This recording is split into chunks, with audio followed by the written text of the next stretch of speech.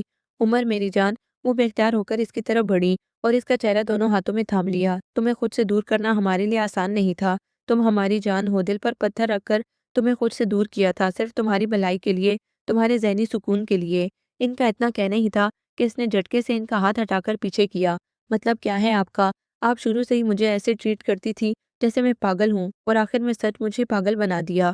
عمر، وہ تڑپ کر رہ گئی۔ میں پچھلی باتیں نہیں دہرانا چاہتا۔ میں یہاں کیوں آیا مجھے نہیں پتا، لیکن اتنا ضرور بتا دوں کہ آپ لوگوں کے لیے نہیں آیا اور نہ ہی میرا ارادہ یہاں سیٹ ہونے کا ہے۔ اب مجھے ان تنہائیوں کی عادت ہو گئی ہے۔ وہ کہہ کر رکا نہیں، تیزی سے باہر نکل گیا۔ وہ بھاگنے کے انداز میں اس کے پیچھے لپکی، لیکن وہ گاڑی لے کر نکل چکا تھا۔ ان کی انگلیاں تیزی سے خطاب کا موبائل نمبر ملانے لگیں۔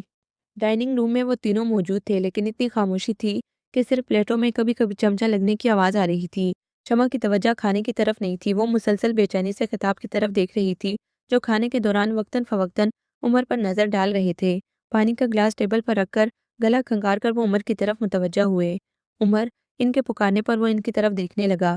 دیکھو بیٹا، ابھی تمہیں پاکستان آئے کچھ دن ہوئے ہیں، تمہیں راستوں کا بھی علم نہیں، اور دوسرے یہاں کے حالات بھی اچھے نہیں ہیں۔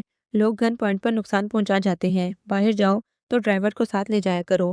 ان کے بولنے کے دوران وہ ہاتھ روکے انہیں دیکھ رہا تھا، پھر اسی طرح دیکھتے ہوئے کہنے لگا، پہلی بات تو یہ کہ میں ہر کام اکیلا کرنے کا عادی ہوں۔ میں امریکہ میں نہ روم شیئر کرتا تھا اور نہ ہی ڈرائیو کرتے ہوئے کوئی مجھے ساتھ پسند ہے، اور دوسری بات یہ کہ میں بچہ نہیں ہوں کہ راستہ نہ ملا تو کھو جاؤں گا۔ اور جہاں تک حالات کی بات ہے تو گن پوائنٹ پر کیا ہوگا، زیادہ سے زیادہ میرا والیٹ یا گاڑی لے جائیں گے یا مجھے گولی مار دیں گے۔ اس کے بے رحم تجزیے پر دونوں نے دہل کر اسے دیکھا۔ کیا فرق پڑتا ہے؟ وہ کندھے اچکا کر بولا۔ شمع کی آنکھوں سے آنسو رواں ہو گئے۔ دل تو خطاب صاحب کا بھی جیسے کسی نے مٹھی میں لیا تھا، لیکن وہ کنٹرول کر گئے تھے۔ تمہارے لیے یہ کہنا آسان ہے عمر، شاید تمہیں خود سے پیار نہیں، لیکن ہم دونوں کی دنیا تو تم سے شروع ہو کر تم پر ختم ہوتی ہے۔ خدا نہ خواستہ اگر تمہیں کچھ ہو جائے تو شاید وہ ہماری زندگی کا آخری دن ہوگا۔ اب کی بار وہ کچھ نہیں بولا، بس دوبارہ چمچہ اٹھا لیا۔ شمع اور خطاب بھی خاموشی سے پلیٹ پر جھک گئے۔ اس کے موبائل کی بھی بجی تو وہ ایکسکیوز کر کے اٹھ گیا، جبکہ وہ دونوں ایک دوسرے کو دیکھ کر رہ گئے۔ وہ کتاب کب سے آگے رکھے بیٹھی تھی، لیکن پڑھنا محال تھا۔ نظر بار بار بھٹک کر کچن کی طرف جاتی جہاں نیرا موجود تھی۔ برتن پھٹکنے کی آواز باہر تک آ رہی تھی۔ تبھی باہر بائک روکنے کی آواز آئی اور وہ بہت اچھی طرح جانتی تھی کہ کون آیا ہے، اور پہلی بار اس نے سوچا کاش آج اور خاص طور پر اس وقت نہ آتا۔ اس نے دروازہ کھولا تو باہر مسکراتا ہوا شرجیل تھا، جبکہ اس کو مسکرانے میں بڑی دقت پیش آئی تھی۔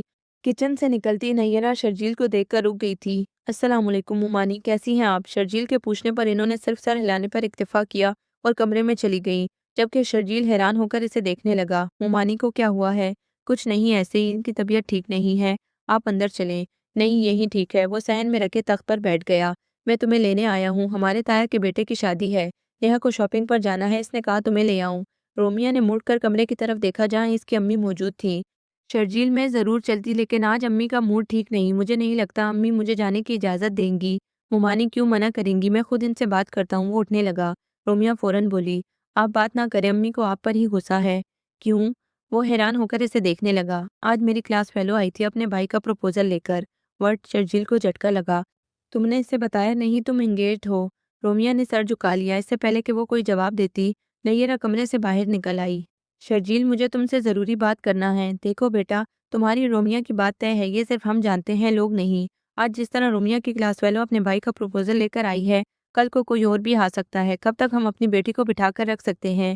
آج سے کتنے سال پہلے بھائی صاحب اور باجی نے رشتے کی بات کی تھی، اس کے بعد سے مسلسل خاموشی ہے۔ کچھ دیر اور گزری تو ہمیں کچھ اور سوچنا ہوگا۔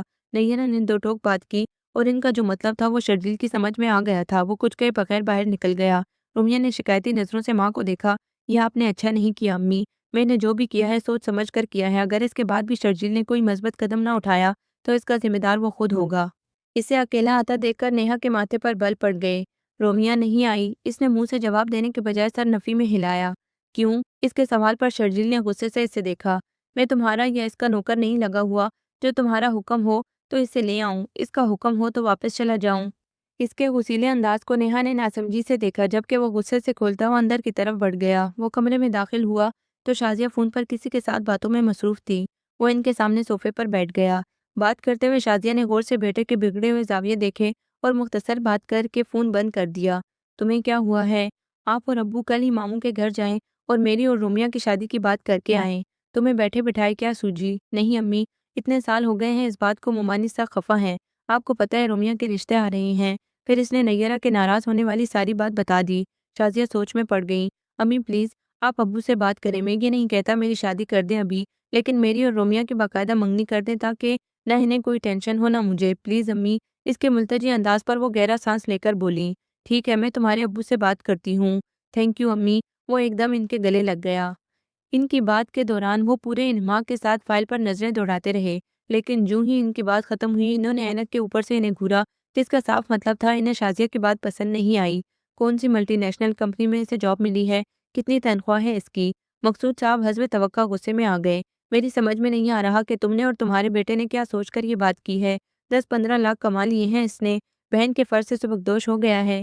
میں پرویز کے سامنے سوال کروں تو کس بنا پر؟ وہ پوچھے گا تمہارا بیٹا کرتا کیا ہے، کیا جواب دوں گا میں؟ آپ کی بات درست ہے، مگر وہاں نیرا بہت پریشان ہے۔ رومیہ کے رشتے آ رہے ہیں، وہ کب تک ٹالتی رہے گی انہیں؟ میں صرف یہ چاہ رہی ہوں کہ شرجیل اور رومیہ کی باقاعدہ منگنی کر دیتے ہیں۔ جلد یا بدیر اللہ نے چاہا تو شرجیل کو نوکری مل ہی جائے گی، پھر نیہا کا مناسب رشتہ ملتے ہی ہم شرجیل اور نیہا کی اکٹھی شادی کر دیں گے۔ شازیہ کی بات پر مقصود صاحب چپ ہو گئے۔ اگلے جمعے کو سادگی سے خاندان کے افراد جمع کر کے انہوں نے رومیہ اور شرجیل کی منگنی کر دی۔ محلے میں مٹھائی بانٹی گئی تو سب کو ان کے رشتے کا علم ہو گیا۔ لاؤنج میں 2 افراد بیٹھے تھے لیکن خاموشی ایسی تھی جیسے وہاں کوئی موجود نہ ہو۔ وہ ہاتھ میں ریموٹ لیے چینل سرچ کر رہا تھا، جبکہ وہ کبھی اسے اور کبھی اسکرین کو دیکھ رہی تھی۔ تبھی دروازہ کھول کر کوئی اندر داخل ہوا۔ اندر داخل ہونے والی ہستی کو دیکھ کر شمع بے اختیار مسکرائی تھی، جبکہ عمر اسے ایسے دیکھ رہا تھا جیسے اسے پہچاننے کی کوشش کر رہا ہو، یہاں تک کہ وہ چلتی ہوئی لاؤنج کے درمیان عمر کے بالکل سامنے آ کر کھڑی ہو گئی۔ ہائی برو، بڑے افسوس کی بات ہے پہچانا نہیں مجھے۔ عمر ایک دم کھڑا ہوا تھا، شناسائی کا احساس اس کی آنکھوں میں چمکنے لگا تھا۔ وہ اسے دیکھ کر مسکرانے لگا۔ شمع نے خوشگوار حیرت سے عمر کو دیکھا۔ جب سے وہ آیا تھا انہوں نے پہلی بار اس کو یوں مسکراتے دیکھا تھا۔ شزا، یہ تم ہو، کتنی بڑی ہو گئی ہو۔ اس کے کہنے پر وہ کھلکھلا کر ہنس پڑی، پھر وہ شمع کی طرف مڑی۔ کیسی ہیں آپ آنٹی؟ وہ ان کے گلے لگی پوچھ رہی تھی۔ میں تو ٹھیک ہوں، تم سناؤ اچانک کیسے آ گئی؟ کل اماں کو فون کیا تو انہوں نے بتایا کہ برو آیا ہوا ہے، تو مجھ سے ایک پل بھی وہاں ٹکا نہیں گیا۔ جو پہلی بس ملی اس میں بیٹھ کر آ گئی۔ کہنے کے ساتھ اس نے مسکراتی نظروں سے عمر کو دیکھا جو اسے دیکھ کر خوش ہو رہا تھا، اور شمع کو افسوس ہو رہا تھا کہ انہیں یہ خیال پہلے کیوں نہیں آیا کہ وہ شزا کو بلوا لیں۔ اماں، سردارہ کو دیکھتے ہی وہ بھاگ کر ان کے گلے لگ گئی۔ میری تم سے بات ہوئی تھی، تم نے بتایا نہیں کہ تم آ رہی ہو۔ بتا دیتی تو سرپرائز تو نہ رہتا۔ اب یہ سب چھوڑیں اور مجھے کچھ کھانے کو دیں، سخت بھوک لگی ہے۔ اور برو امریکہ کے بغیر اداس تو نہیں ہوئے؟ وہ ایک بار پھر عمر کے سامنے تھی۔ کتنا اچھا لگتا ہے نا جب گھر کے سب افراد اکٹھے ہوں اور پھر خوش بھی ہوں،